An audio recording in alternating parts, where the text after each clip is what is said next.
Welcome to today's episode of the Educational Duct Tape Podcast. Today, I'm sharing a conversation that I had with my awesome friend, Batsheva Frankel, in which we discuss some great tech tools and laugh a lot. Plus, we cap it off with a game show about other kinds of educational tape, and you don't want to miss that. Let's get to it. Hi, I'm Batsheva Frankel from Overthrowing Education, a part of the Education Podcast Network, just like the show you're listening to now. Shows on the network are individually owned, and opinions expressed may not reflect others. Find other interesting education podcasts at edupodcastnetwork.com. Welcome to the Educational Duct Tape Podcast with Jake Miller. Welcome. What's up, Duct Tapers? For the returning listeners, welcome back. I'm so glad you're here once again. For our new friends, welcome in. I'm so honored to have you with us. As most of you already know, my name is Jake, and I'm here to talk to you about duct tape and educational technology, and how, in my silly mind, the two of them go together to form a silly metaphor and, more importantly, an ed tech integration mindset that I think that you could use in your learning environments now. So this is pretty serendipitous here. I rotate through the Education Podcast Network bumpers, you know, the thing you hear at the beginning of the show after I talk first, and then there's a bumper for a show, and then there's the intro, and then there's this part that you're listening to right now.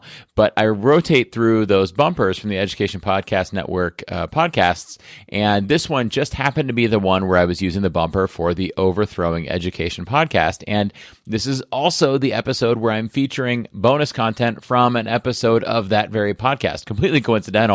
And serendipitous. It's perfect, right? It's meant to be.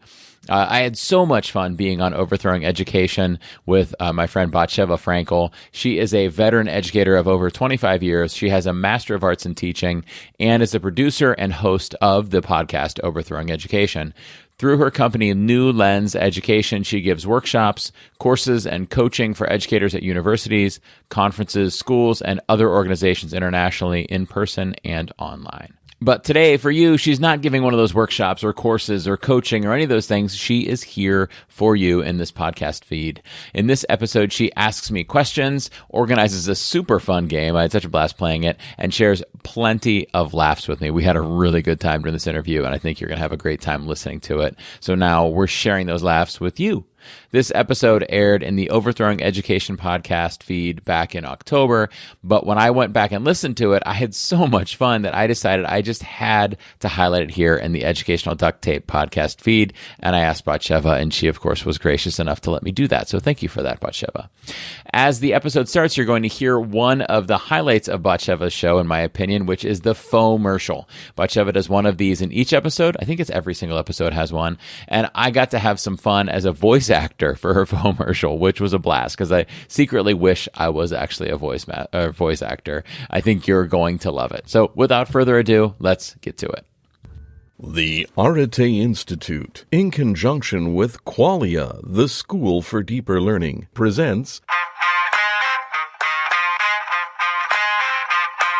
Overthrowing Education with your host, Batsheva Frankel. Today's episode is sponsored by... From the makers of Fix Tape from way back in episode 3 comes Dynamic Duct Tape. Dynamic! Once you've used Fix Tape to rescue and repair those disastrous or boring lessons, you are ready to up your game. I've used Fix Tape for my classes and have gone from okay to pretty darn good. But now, I'm ready to take it to the next level. I want my lessons to be dynamic. And they will be with Dynamic Duct Tape. Dynamic! It's easy to use and fun, too. Here, try it. Thank you.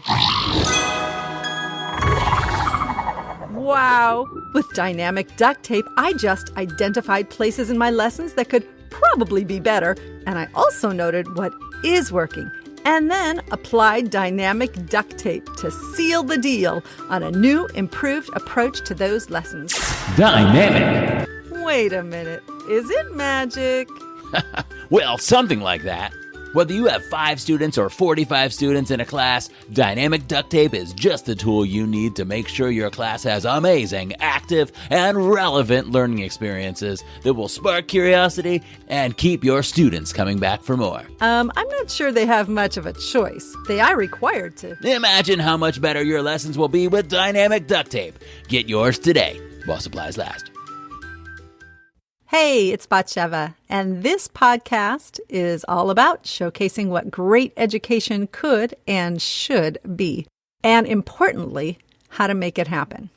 I had such a fun time with my guest today, Jake Miller. We discussed some great tech tools and how to make sure they enhance and not distract from your lessons. Also, Jake tells us about his new book, Educational Duct Tape, an EdTech Integration Mindset. And you won't want to miss him play the 5-minute game show because not only does he nail it, but it's also pretty funny. And yes, that is the multi-talented Jake Miller as the announcer in the Dynamic Duct Tape fomercial that you just heard. Before we get to our chat, one of the through lines of so many of my episodes is to promote critical thinking and analyzation skills. I find that with all the focus on test, standardized, or just garden variety, it doesn't really encourage that. And I also find that students don't really know how to ask the kinds of questions that lead to deeper learning. Sometimes we as teachers don't always know how to ask a wide variety of kinds of questions either, which is why I developed the Lenses of Questioning approach, which I've been teaching to educators all over the world. It's a fun, active way to model for and train your students how to ask amazing questions. And now I've created an online self-paced Lenses of Questioning course, which is a really great deal. So you got to check it out. If you want to find out more, you can at newlensed.com, or you can also find a link at overthrowingeducation.com. And now my conversation with Jake.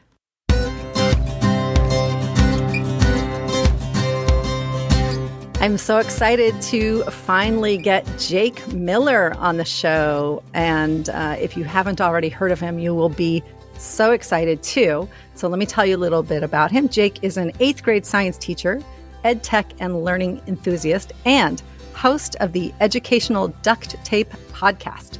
Jake previously spent 5 years as a technology integration specialist and an additional 12 years in the classroom teaching math, science, and STEM at various grade levels. And he recently, and this is so exciting, released the book Educational Duct Tape, an EdTech Integration Mindset. So I will be certainly talking about that. But I'm so happy to have you here. Welcome, Jake. Oh, thank you so much for having me. I like how you had to take the bio that is on my site and add in the part about my book because I have not added it to my own bio yet. Yes, folks, I am a professional. You weren't supposed to tell that, but well, you did. So that's okay. It's endearing, maybe. Yeah. Well, it is very exciting, and I really want people to hear about it. So there you go. We're going to talk about it. Yeah, thank you. And I'm really excited to be on. I feel like I've been on your show multiple times and you've been on my show multiple times. It's just only in the bumpers of the show, right? That's true. Right. Except we've never really been on each other's shows. So now we're starting the next stage, which is actually speaking to each other, not just being the bumper at the beginning of each other's shows. Exactly. And if you go back to many of my past episodes, you will hear your bumper for your show. Right. Same to you. I have a list showing how like neurotic and organized I am. I have a list of all of the Education Podcast Network podcasts, and I like date when I use them so that I make sure I'm filtering them through periodically. Am I showing too much of my? No, I'm just really intimidated and impressed because I'm like completely the opposite. I'm so unorganized. I'm just like, when's the last time did I ever use that one? Like, I don't even know. So I'll listen to this person. That's just the weird part of my type. Actually, I should, I'm going to let you host your podcast in a second, but I have to tell you a story before we get into it.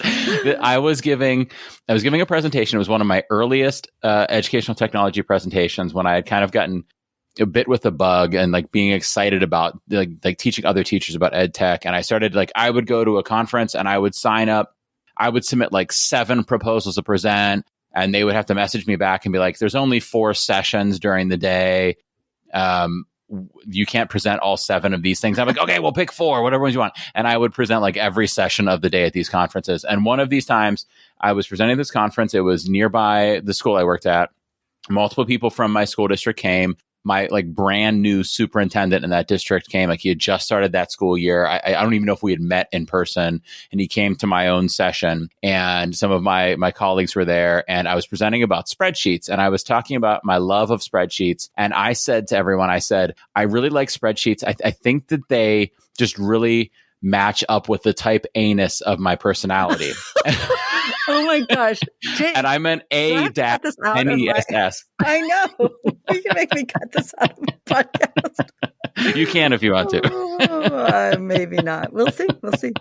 All right. Well, let's get to the actual questions and things that I would want to discuss with you. Okay. Okay. I want to take the Wayback Machine for a bit to, I can remember my first. Do you remember your first tech tool? I want you to tell me about the first tech tool that you used in teaching, and how did it go, and how did you learn about it, and so forth. I want to see if it's the same one as mine. So the very first time I remember using technology as a teacher happened when I was a student teacher. I was teaching 6th grade science, and we were talking about the sound barrier and breaking the sound barrier. And my students like just could not conceptualize what I was talking about. And I had a laptop. I don't think it was owned by the school district I was teaching for. I think I brought in my own laptop that my parents had bought me for college, and brought that in. And I was like, do we have a projector we could use? And my cooperating teacher was like, I don't know. It's like, would we have one of those? I'm like, I would think so. I don't know. And we tracked one down, and I hooked it up, and I'm like, okay, how do we hook it up? And she's like, I don't know. And like, I'm like, well, we can figure this out. I've got this. And like, that's always been my mindset about technology. Like, if I know it can be done and I know it's worth doing, I know that I have the growth mindset to figure out how to do it. So I figured out how to do it. I figured out how to set up the speakers, and we watched the video of Chuck Yeager, the famous pilot from, I don't even know when he became famous, but breaking the sound barrier for the very first time. And then my kids were like, whoa, like you could see it happen. And I'm like, yeah. And then they got it. Right. And so that was the first time that I used EdTech in class. And I think my cooperating teacher thought I was some kind of like magician or wizard for having showed a video in class, which is like, it's such a daily thing that we do now. But I remember showing that video in class and her being like, wow, you should be like the tech director for the district. I'm like, I just played a video. But it was very impressive to her. That's really funny. That was my first time using tech in class. That is very funny. I think my first time using it with students was maybe.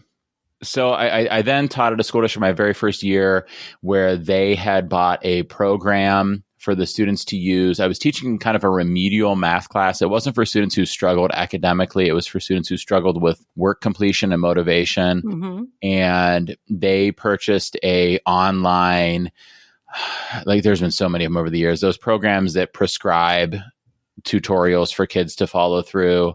Mm-hmm. And they were so dry, and they were so like insultingly boring, and my kids hated them. But I was trained by my school on how to use them, and had like, I remember we went for like 2 weeks in class of using it, and my kids hated it. And I was like, all right, guys, we are done with that.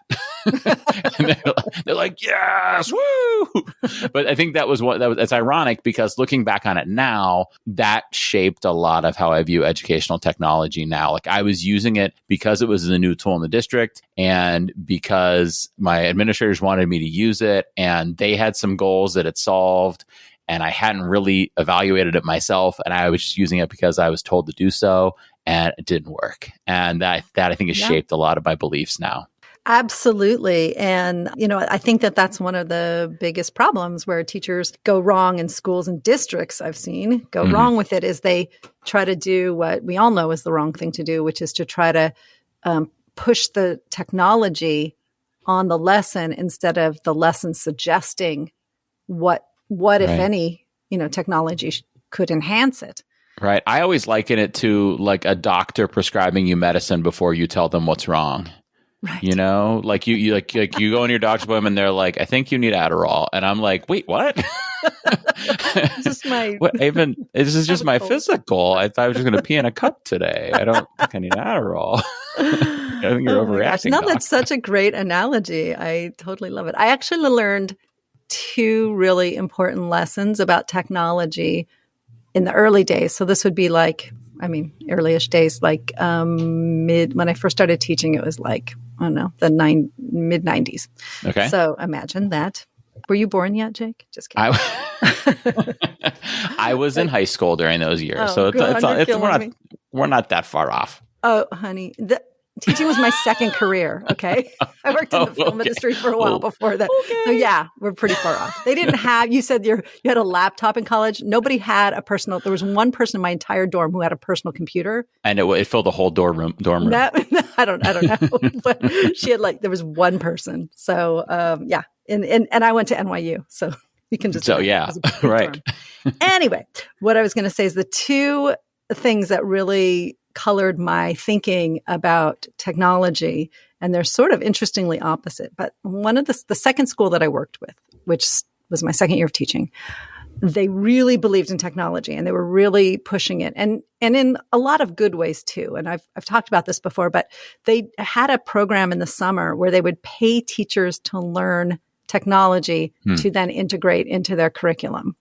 Mm-hmm. So that was really cool. And the big thing then was web quests.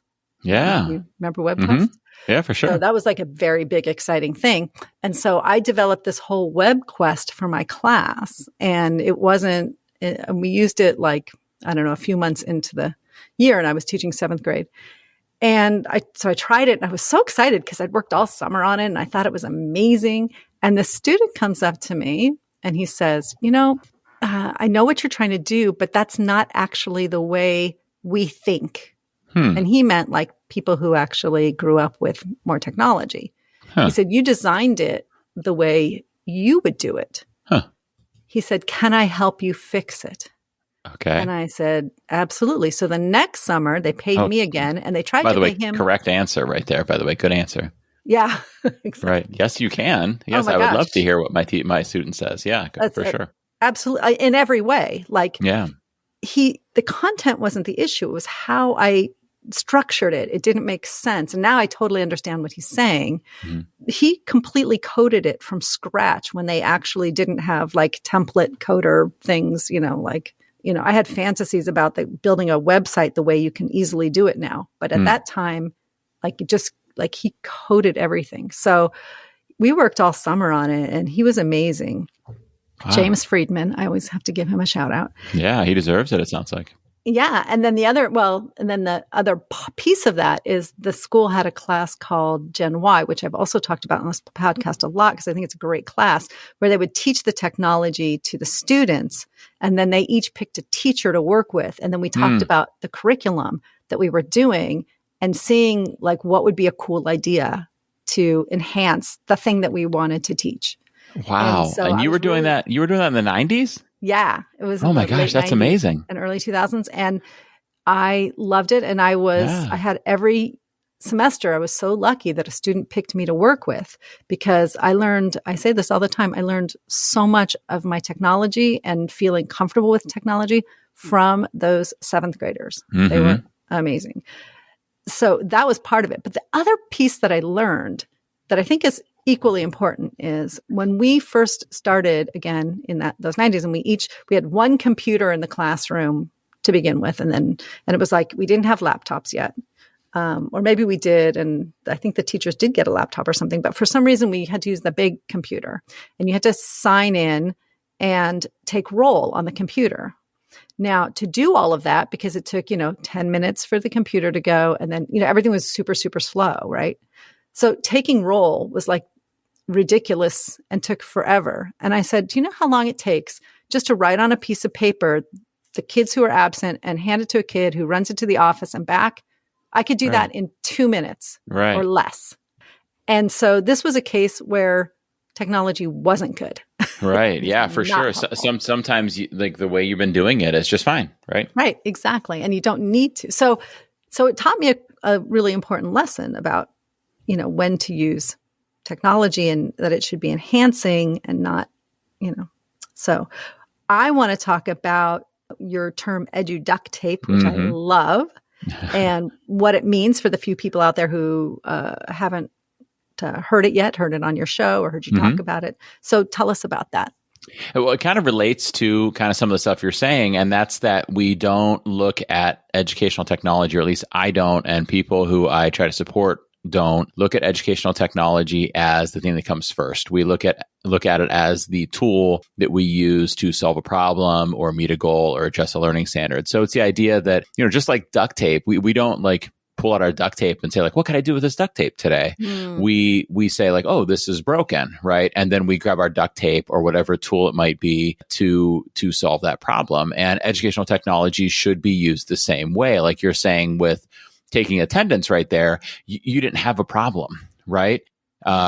Nowadays, we could take digital attendance a little bit faster, and the problem might be that our attendance secretary or administrative assistant needs to track down all the students in the school within a few minutes so she can contact parents. And now maybe the tool of technology for attendance does make sense. It does solve a problem. It does meet a goal for us. But we use educational technology in ways that solve problems and meet goals and address learning standards. We use them as the tool for doing that. And I talk sometimes about how the educational technology is the noun, and we always pick our verb first. What is it we're trying to do?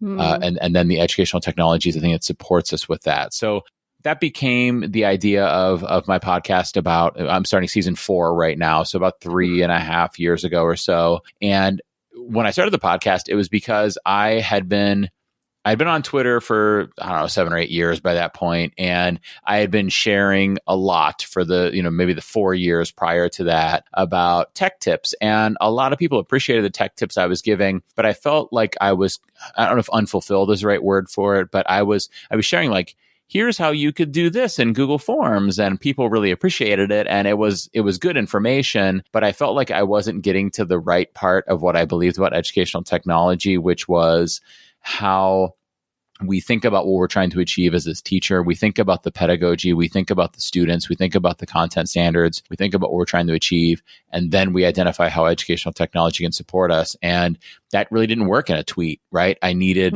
a different way to share that. So that became Educational Duct Tape, and that became the podcast. And then that became the book too. But really, it's just all thinking about asking a teacher question first, and then thinking about how the technology can help that teacher achieve whatever that goal is and do it effectively and efficiently. I love that. That's actually so perfect. And so tell us about the book. Like, what prompted you to take all of that and to write the book, and what can we expect in it and so forth? Well, so I've known for years that the book was gonna happen. I've known for 2 or 3 years for certain, because I've been writing it for 2 or 3 years. But I knew well before that too that it was something that I wanted to do. And I think the reason I really wanted to do it was because it's kind of, I didn't realize it at the time, but it's kind of like UDL, right? When you design a really good activity or lesson or unit, you're thinking about that UDL, and you're thinking, well, do I have options for my kids who might be auditory learners? Or do I have ways for my kids who might be camera shy to express themselves? And do I have ways for my kids who might not be great writers or might thrive as an artist, right, to express themselves? And so I know that my students work in different ways, whether it's the learning or the representing of learning. And I think that teachers are the same way, and adults are the same way. And so I realized that some adults learn a lot from a conference they attend, and others learn a lot from a podcast they listen to. And I felt like if my goal really is to support as many teachers as I can, then I better get into as many mediums as I can, right? And so the book just became another medium for me to do that. And my thought was, this is how I help the people who maybe don't listen to podcasts or attend conferences, because I feel like I put so much time into researching these educational technologies and developing strategies for using them. I don't want to just keep it all to myself, right? I want to support other people with it. And so the book is just another way to do that. So it really kind of mirrors what I've learned from the podcast is support, like helps educators. So I've learned out of, the 92 episodes or however many it's been of the podcast, that 2 things that the educators who listen appreciate is, one, I do, in almost every episode, I do what I call a soapbox moment. And that's normally a funny story or an anecdote. And it often involves a quote that I find really powerful that I think helps inspire and center educators in how they use educational technology and help them not feel overwhelmed about it. And so that's one part of my podcast that I feel like has always hit well with audience members. And so I wanted that to be in the book. So every chapter has one of those. And then the other part is I feel like educators have always appreciated when we have an episode and we talk about a certain problem an educator might have, like maybe it's formative assessment, or maybe it's hearing from all of their students, or maybe it's supporting learners with special needs, or maybe it's UDL, whatever it is. If I say, okay, here's the question, here's 5 tools you could do that with, here's why you might choose this one, here's why you might choose that one. None of them is the right answer. None of them is the wrong answer. It just depends on what you need. And I kind of break them down for them. I feel like the educators always appreciate that because they're like, oh, thank goodness I don't have to go do that research now. I just can pick based on what you told me and then go learn about that tool. So I knew that was powerful for them. So then that's the other part of the book. So each chapter has one of those anecdotes or stories that's kind of built around a fun story of my own from my personal experience as a dad or a teacher, and a quote. And I hope that those help the educators not feel overwhelmed and help guide them in their technology integration. And the second half of the chapter is that part saying, okay, if you're looking for, say, a formative assessment tool, here's 6 that you can consider. Here's, a half a page about each of them to help you to decide on which one to use. And now if you feel like you needed that, now hopefully you know which one to use, and now you can kind of run with it. And so my book, I hope, stays nearby the teachers who have a copy of it and they turn to it regularly. That would be the most ultimate compliment if when it becomes like that handbook that they reach out to when they need a tech tool for something to solve a problem, because I've tried to really break down those tools for them.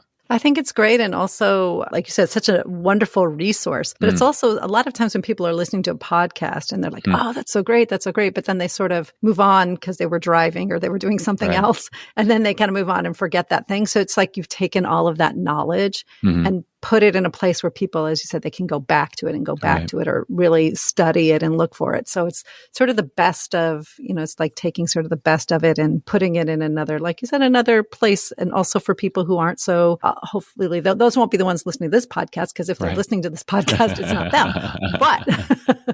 But for people who need both, like I love that you can just go back and refer to whatever it is and like, oh, I need a thing. And I think this would be amazing, but I don't really know. And that's great. Yeah, I hope that works out. I hope that's what it turns out to be for people.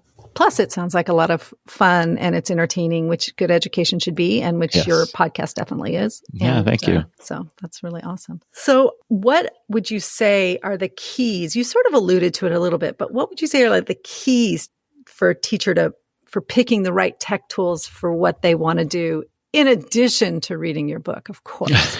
In addition to reading my book, yes.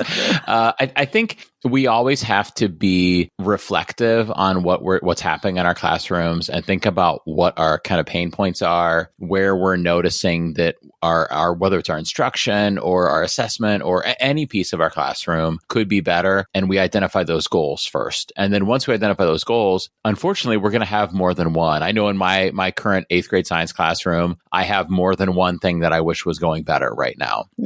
But I need to look at them and go, okay, what's one thing that I wish was going better? What's the most important one on this list? And then once we've identified it, then we could think about those tools that come next. But then actually, before we even get to identify the tools, we've got to be thoughtful about and I've tried to do this in the book too, thoughtful about what a good tool would do for them. So let's say that I said formative assessment earlier, so we'll say formative assessment. Let's say I need to do better at formatively assessing my students. Then I think the next part is, well, what do I mean by formatively assessing my students? Do I mean that I just need a quick snapshot of where everybody's at any given time to tell me if I should move on with the lesson? Or do I need to know where each individual student is so that I know if they need some kind of intervention, so I can kind of go through an RTI process with them? Or do I need to hear their thinking? Or do I need to see them work out a math problem? Like, I need to get specific about this. Like, do I need to relate this all back to standards? Do I need to record all this information? And then once I know all of those things, then I can start to identify a tech tool to do that. And I think that's the hard part for the educators, is then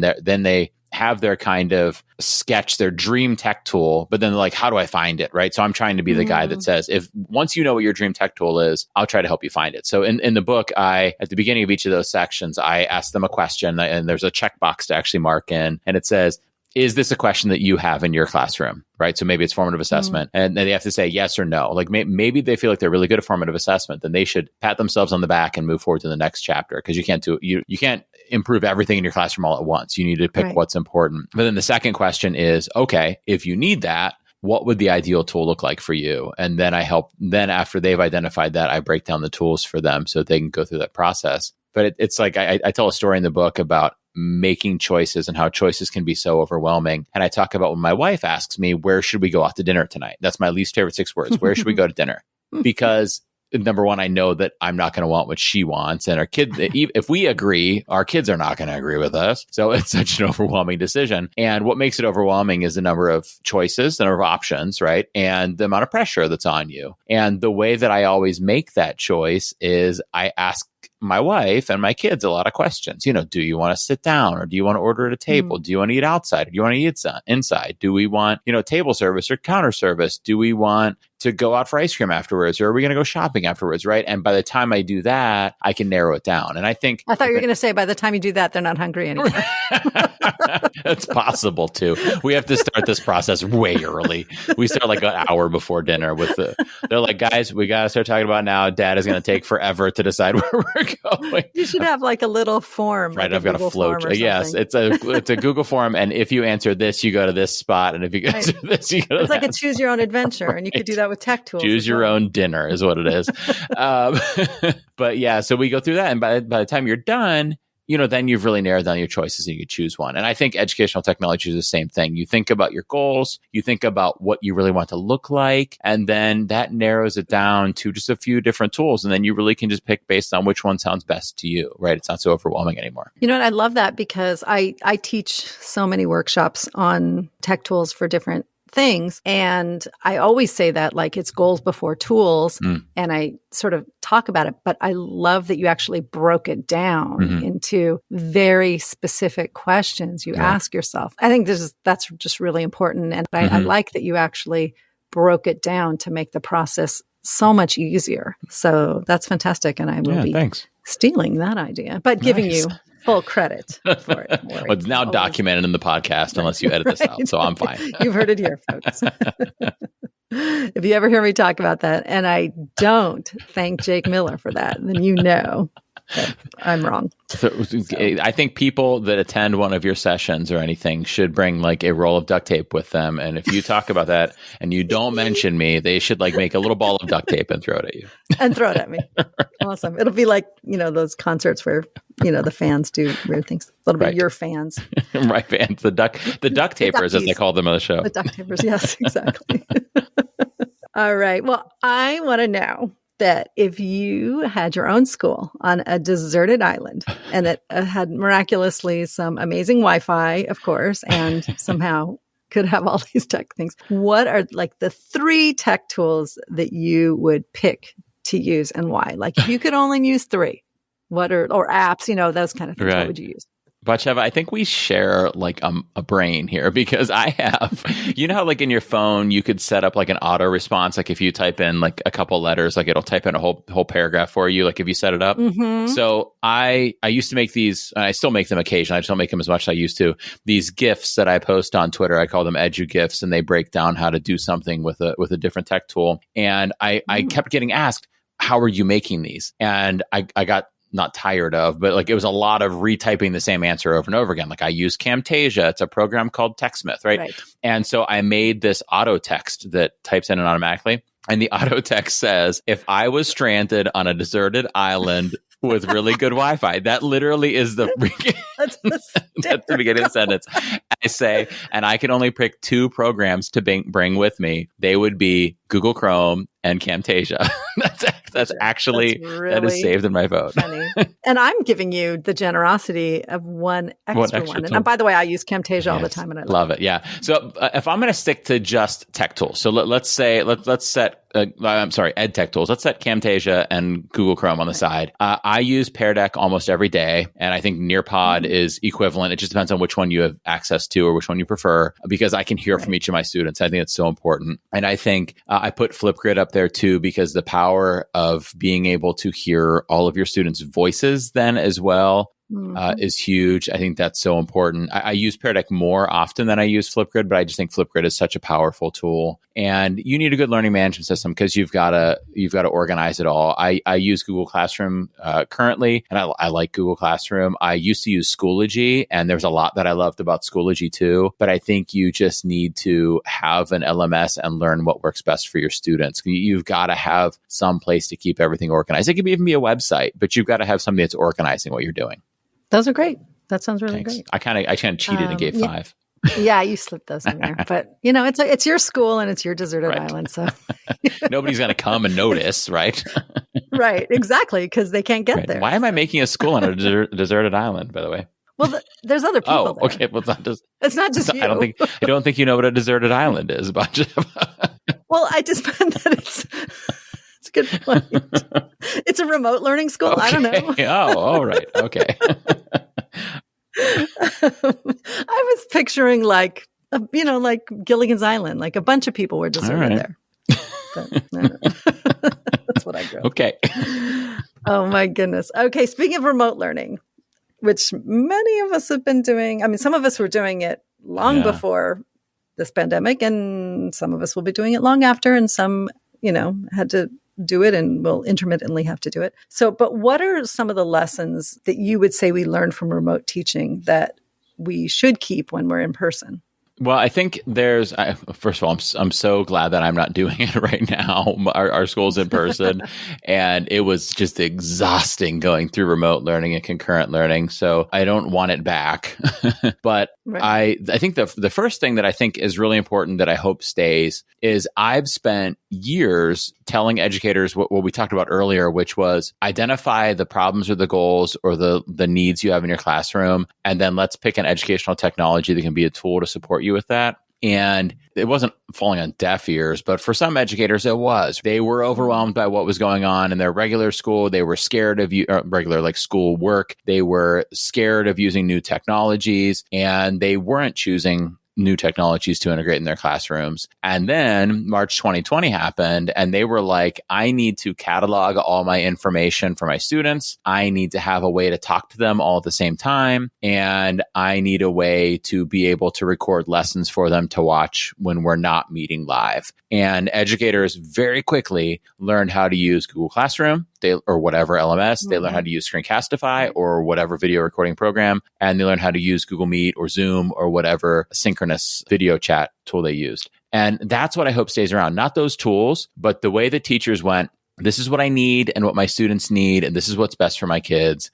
And this is the tech tool that can do it. And I could do it because I'm awesome. Like, I will learn how to make this happen. It was like during that time, they didn't even have time to think about whether they could or should or how to. Like they just had to go, right? And they did it, and they were amazing. And I hope that they take that away with them, that in the future, they could just think about what do I need or what do my students need? And they can go like, I've done this before. I've identified a need. I've identified a tech tool. I've learned it. I've proved that I can grow in my technology uses, and I've done it to, positive effect for my students. And I hope that kind of mindset stays for teachers, because I think they were so unbelievably impressive and have been so unbelievably impressive. I hope that part sticks. Yeah, I agree with you. And I think that they have the structure now, like you said. They've been through it, and because they were forced to, and so now they do. And when I was giving remote workshops all over the country, like sort of nonstop for quite a while, because people needed it so much.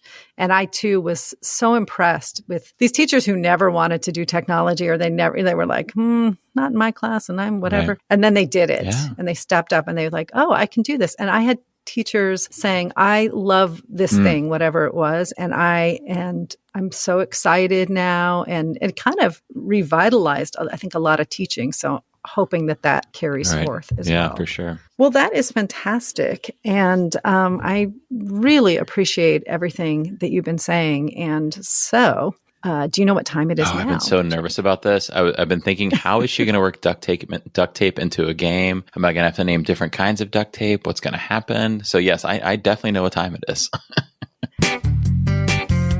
It's time for the 5-minute game show.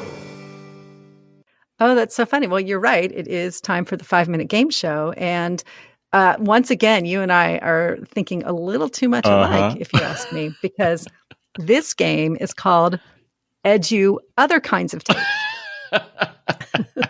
Okay, that's perfect. So we've discussed the Edu duct tape name and the metaphor. Mm-hmm. So I imagined your thought process, fictional, of course, although I think we're so connected that maybe it was real. I don't know. Maybe it was. Thinking of other kinds of tapes as metaphors about education before you settled on Edu duct tape. So in each clue, I'm going to describe a type of tape through its potential connections to education, and you just have to tell me what kind of tape it is. Hold on, I'm Googling a list of different types of tape. No, The Wikipedia article, types of tape. No, I'm kidding. I'm not. No, I wouldn't do that. It won't help. Well, yeah, I don't think it'll help. Okay, but I think you're going to get these. I try everything out on my husband, and he got almost all of them. So we'll see. Okay, here's the first one.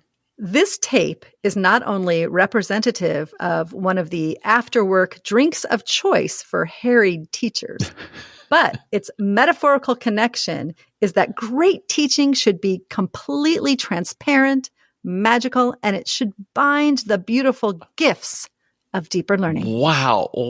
Batsheva, that should be like a book right there. That was amazing. That is Edu beer tape. No, wait. No, that was the wrong drink for the harried teachers. That was the wrong drink. That was Edu Scotch tape there. Exactly. Good one. I like that. I like this game. All right. Well, I hope the other ones live up to that. We'll see. This tape isn't just about constant assessment to know whether our students come up to standards, but also about knowing the heights we can take our students to, the depth of their learning, and the width of their knowledge. I think this is measuring tape. You're right. Yes.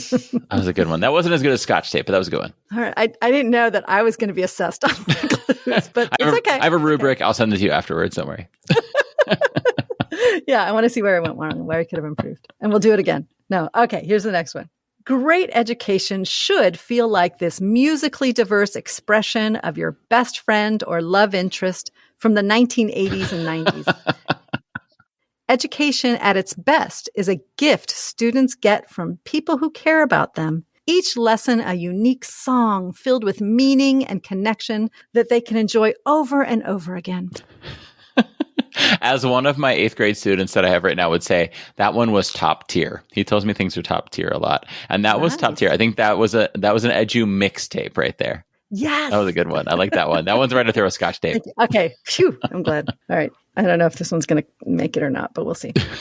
Learning should not only stick to students while they are in the classroom, but stick again when they need to recall them for use outside of the classroom and in the future. I don't know. What's a reusable kind of tape? I don't know. Learning definitely should stick in multiple locations, but I don't know what kind of tape that is. How about double-sided tape? Double-sided tape. Good one. That's so good for hanging posters too. Yeah. Oh, I should have said something about that. Actually, it's not. It always falls off the brick walls on a humid day in my classroom. So maybe that's not. Well, yeah, double-sided tape, not so great for brick walls anyway. But all right, here's the next one. This is the one that my husband did not get. Okay. So apologies ahead of time if it's too hard. This is the perfect tape during this pandemic time. It not only reflects what's happening in many schools for safety reasons, often mandated in some districts, but it is also a metaphor for all the problems that were covered up before the pandemic. This is caution tape. Am I right? No, but that's awesome. But no. No. Okay. I was stuck, and then you said the problems thing, and I thought that was what it was going to be. And also, I think it's actually pun. They're both sort of puns on what this kind of tape is. Something that is being used. I do like puns in many classrooms for safety reasons. Oh, it's masking tape. Yep. Yes, it's not being used in enough classrooms though right now. That is for sure. Did Jake just get political on the podcast? Oh my god! I know. I was debating like whether I should go there, but you did. So, I did. I got it. But I'm glad you got it. And so, yeah, actually, you did really, really well. And I forgot to tell you that, of course, you were playing for an Overthrowing Education mug, which you definitely earned. Yes, yes, I am so going to sip some Scotch tape out of it. Not some beer tape? No, not beer tape. Oh, thank you so much, Jake, for being with me. It was so much fun to talk to you, and I learned so much. So thank you. It was a blast. Thank you so much for having me on. I love what you do on this show and the work that you've been putting in, and the amount of episodes and content and quality stuff that you've cranked out over the last few years is impressive. And educators are so lucky to have you. And I'm honored to be on the show to talk to you tonight. Thank you. I'm blushing, but no one can see. And that's our chat. I want to give special thanks to Jake Miller, not only for the wise and also funny contributions to our conversation, but also for his awesome job in the foamercial.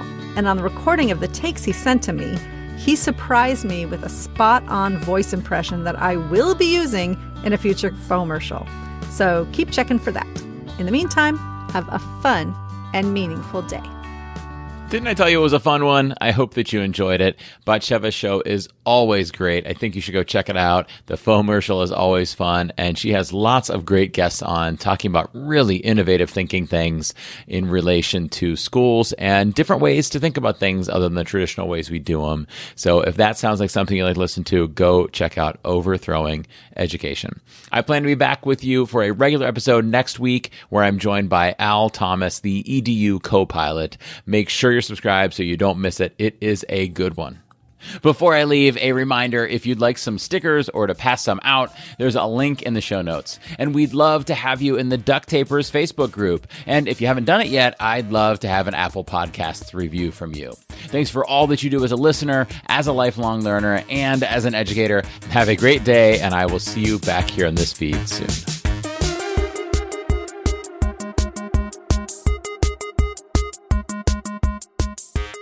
Thank you for listening to the Educational Duct Tape Podcast. Please visit eduducttape.com to join the discussion, share possible topics, inquire about being a guest, or contact Jake.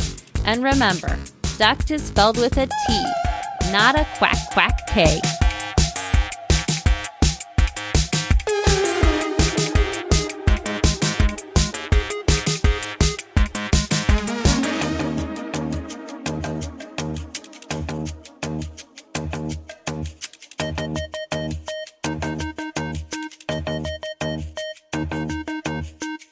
Did you know that 3-time educational duct tape guest, Shooks and Gift, the podcast co-host, Shake Up Learning trainer, and Google innovator Jen Giffen created a set of sketch notes based on the chapters of my book, Educational Duct Tape and EdTech Integration Mindset?